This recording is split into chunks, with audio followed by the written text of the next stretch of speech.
తారీఖు లోపలనే జీతభత్యాలు ప్రభుత్వ ఉద్యోగుల ఖాతాలు వేసినాం. ఈసారి మొదటి తారీఖు నాడు ఈ రాష్ట్ర అభివృద్ధి కోసం అభ్యున్నతి కోసం నిరంతరం పనిచేస్తున్న ఉద్యోగస్తులకు మొదటి తారీఖు నాడు జీతభత్యాలు వాళ్ళ ఖాతాలో వేసినాం. మీరు వారి క్లారిఫికేషన్లో మాట్లాడవచ్చు అధ్యక్ష, వారు ఏదైనా ఉంటే సో మేము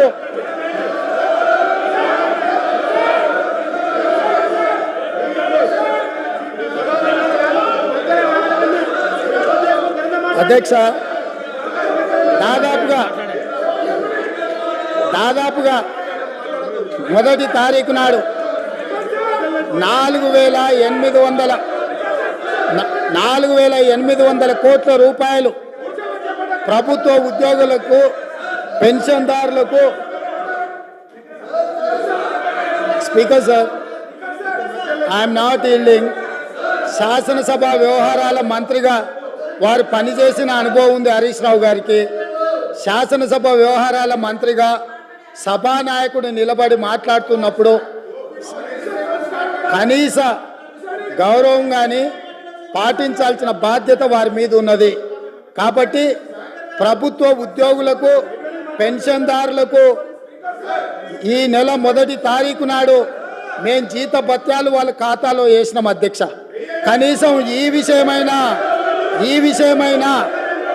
విషయమైనా వారు అభినందిస్తారేమని మేము ఆలోచన చేసినాం అధ్యక్ష. అయినా వాళ్ళకి మనసు రాలేదు అధ్యక్ష. ఎందుకంటే ప్రజాస్వామిక పరిపాలననే వాళ్ళకు నచ్చదు. కాబట్టి వాళ్లకు అభినందించాలన్న ఆలోచననే రాలేదు అధ్యక్ష. అదేవిధంగా పదే రైతు బంధు గురించి, రైతు బంధు పడలేదని, రైతులను నిజంగానే వీళ్ళు రాజులను చేసినట్టుగా ఇట్లాంటి మాటలతో ఇంకా భ్రమలు పెట్టాలనే ప్రయత్నం చేస్తున్నారు అధ్యక్ష. ఈరోజు నేను మీకు గుర్తు చేయదలుచుకున్నా అధ్యక్ష, మీ ద్వారా వాళ్ళకు కూడా గుర్తు చేయదలుచుకున్నా. ఆర్థిక మంత్రి అక్కడనే ఉన్నాడు, లెక్కలు ఇక్కడనే ఉన్నాయి. ఈ లెక్కలన్నీ నేను చెప్తాను, కాదంటే వారి అవకాశం వచ్చినప్పుడు మీ అనుమతితో వారిని మాట్లాడమని అధ్యక్ష. రైతు బంధు ఇంకా వేయలేదు, ఎక్కడ పోయింది ప్రభుత్వం అని చెప్పిండ్రు కదా, పదే మాట్లాడుతున్నారు అధ్యక్ష. 2018-19 యాసంగి రైతు బంధు 20-10-2018 నాడు మొదలుపెట్టి 30-3-2019 5 నెలలు పట్టింది అధ్యక్ష. 2018-19లో యాసంగి పంట రైతు బంధు డిసెంబర్ 10 నెలల మొదలు పెడితే 19లో మార్చి 30 తారీఖు వరకు వేసింది అధ్యక్ష. 5 నెలలు పట్టింది వాళ్ళకు 2018-19లో రైతు బంధు వేయడానికి. వస్తున్నా ఎలక్షన్ ఇయరే కాదు, ఆ తర్వాత సంవత్సరాలు కూడా ఉన్నాయి, తొందర ఎందుకు. 19-20లో యాసంగి 28-1-2020 నాడు మొదలుపెట్టి 23-10-2020 9 నెలలు పట్టింది అధ్యక్ష.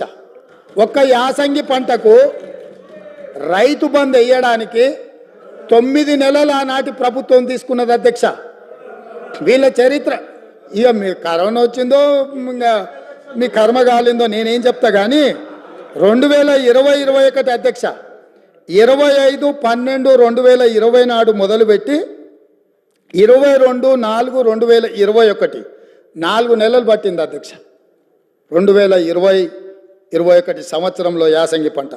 2022-23 అధ్యక్ష 21-12-2022 నాడు మొదలుపెట్టి 10-4-2023 4 నెలలు పట్టింది అధ్యక్ష. ఒకసారి అడుగుతున్నాం ఎన్నికలు అంటుండ్రు, రెండోసారి అడుగుతున్నాం కరోనా అంటుండ్రు, మూడోసారి అడుగుతున్నాం మా మామ చెప్పలేదు అంటున్నారు, నాలుగోసారి అడుగుతున్నాం అల్లుడు తిరగనికి పోయినని చెప్పేటట్టురు అధ్యక్ష.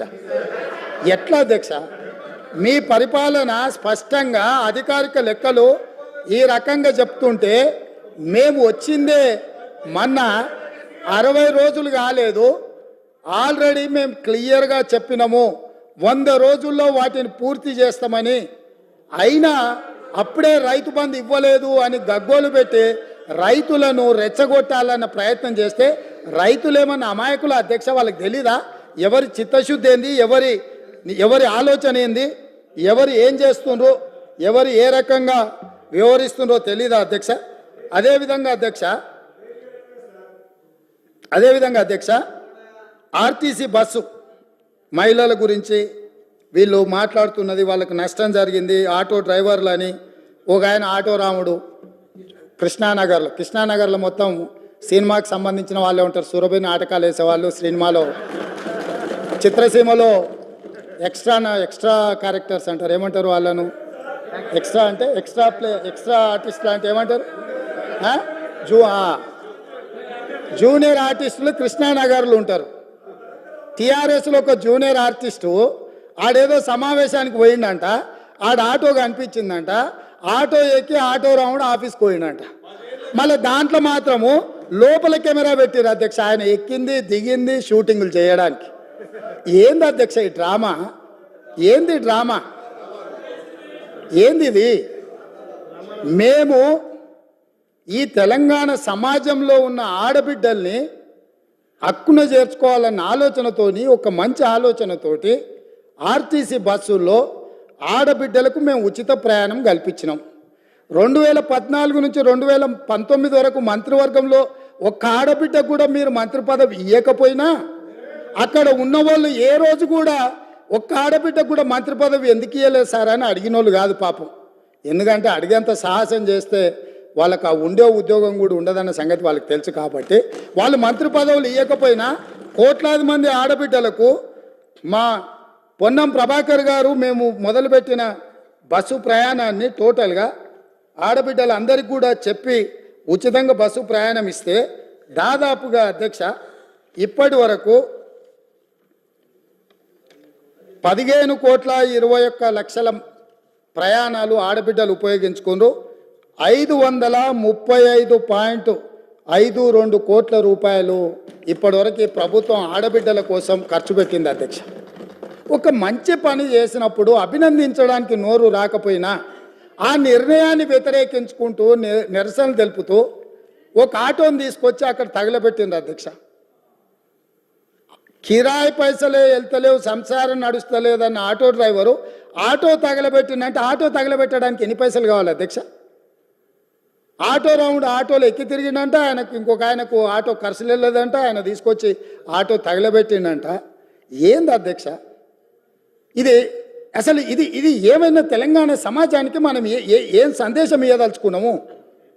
ఇంకొక నటుడేమో 100 రూపాయలు పెట్టి పెట్రోల్ కొనుక్కుంటాడు, కానీ 10 పైసలు పెట్టి అగ్గిపెట్ట కొనుక్కోడు, అగ్గిపుల్ల దొరకదు. మనం కవులకు కళాకారులకు తెలంగాణ నిలయమని మనందరికీ తెలుసు అధ్యక్ష. కానీ నటులకు కూడా కొదవ లేకుండా పోయింది. ఒక్క నటుని కూడా మెతుకుతే ఇద్దరిద్దరు నటులు దొరుకుతారు అధ్యక్ష, ఈ ప్రభుత్వం నడుపుతున్న విధానాన్ని చూడలేక. కాబట్టి ఇవాళ నేను ఒకటే సూచన చేస్తున్నా, అక్కడ ఉండే మా సోదరిమణులకు మా సోదరులకు ఒక మంచి నిర్ణయం తీసుకున్నాం మన ఆడబిడ్డల కోసము. దానివల్ల ఆదాయం కూడా పెరిగింది. నేను మీకు లెక్కలు చెప్పదలుచుకున్న ఎండోమెంట్స్, దేవాలయాలు సందర్శనలకు పోయి రాష్ట్రం యొక్క ఇన్కము ఏ విధంగా పెరిగిందో కూడా మన వాళ్ళకి నేను లెక్కలు చెప్పదలుచుకున్నా అధ్యక్ష. ఆడబిడ్డలు బస్సు ప్రయాణాన్ని ఉపయోగించుకొని ఎక్కువ దైవ దర్శనాలు చేసుకోవడం